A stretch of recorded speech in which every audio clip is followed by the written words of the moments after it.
Salam sehat selalu, selamat datang di DNA Drip.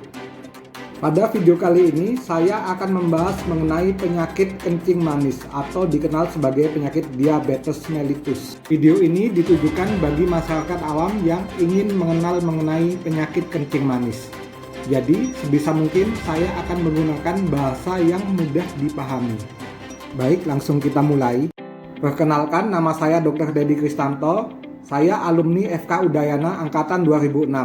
Saat ini saya menjabat sebagai Ketua SI Kesehatan Paroki MBSB Nusa Dua Bali dan dokter umum di Sentral Medika Bali. Dari etiologinya, kencing manis dibedakan menjadi 4 tipe, yaitu diabetes tipe 1, diabetes tipe 2, diabetes dalam kehamilan, dan diabetes tipe lain. Di sini saya akan membahas mengenai diabetes tipe 2 yang umum ditemukan di masyarakat. Dari definisinya, kencing manis adalah sekelompok penyakit metabolik yang ditandai dengan hiperglikemia atau peningkatan gula darah. Hal ini diakibatkan oleh gangguan produksi hormon insulin, kerja insulin, ataupun keduanya. Apa itu insulin? Insulin adalah hormon yang mengatur kadar gula di dalam darah. Tempat pembentukan insulin ada di pankreas. Sedangkan cara kerjanya secara sederhana adalah mengubah karbohidrat yang kita konsumsi menjadi energi yang dibutuhkan oleh tubuh. Lalu, bagaimana insulin pada pasien dengan kencing manis?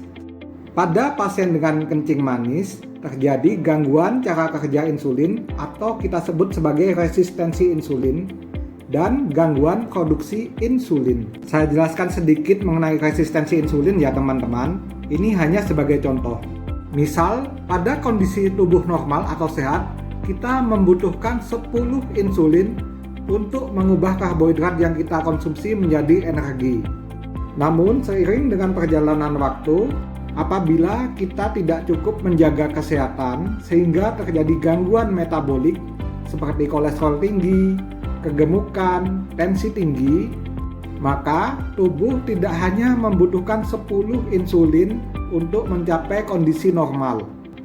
Maka untuk mencapai nilai normal di tengah gangguan metabolik ini, tubuh tidak hanya membutuhkan 10 insulin, tetapi bisa saja 20 insulin atau 30 insulin.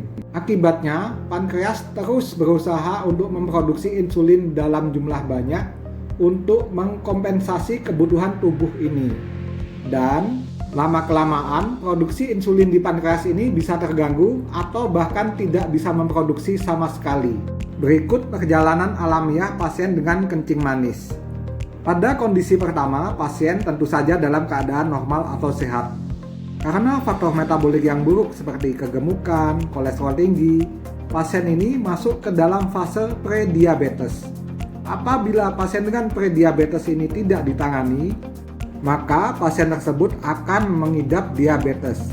Dan apabila pasien dengan diabetes ini tidak diobati dengan serius, akan timbul sejumlah komplikasi penyakit diabetes seperti gagal ginjal, penyakit jantung, stroke, dan lain-lain. Faktor resiko kencing manis kita bedakan menjadi dua, yaitu faktor resiko yang tidak dapat diubah dan yang dapat diubah.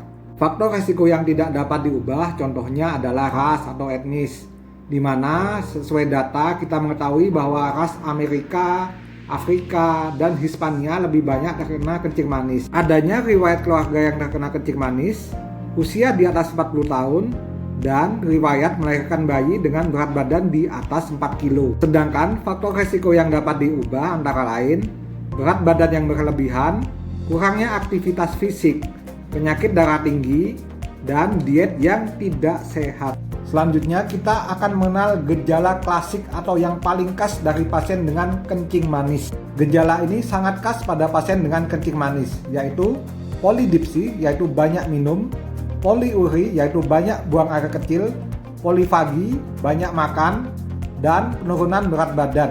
Jadi apabila kalian menemukan teman yang banyak minum, banyak buang air kecil, banyak sekali makannya tetapi tidak gemuk-gemuk, coba sarankan buat cek gula darah. Karena bisa jadi itu disebabkan oleh diabetes mellitus atau kencing manis. Sedangkan gejala yang tidak khas antara lain adalah kesemutan, gatal di daerah kemaluan, keputihan, infeksi yang sulit sembuh, mudah mengantuk, sering timbul bisul, penglihatan kabur, dan cepat lelah. Penegakan diagnosis diabetes mellitus atau kencing manis dilakukan dengan pemeriksaan gula darah vena plasma. Yang pertama, apabila gula darah puasa di atas 126 mg per dl, maka pasien sudah bisa dikatakan kencing manis. Definisi puasa adalah tidak ada asupan kalori selama 8 jam. Atau yang kedua, keluhan klasik ditambah dengan pemeriksaan gula darah acak di atas sama dengan 200 mg per dl.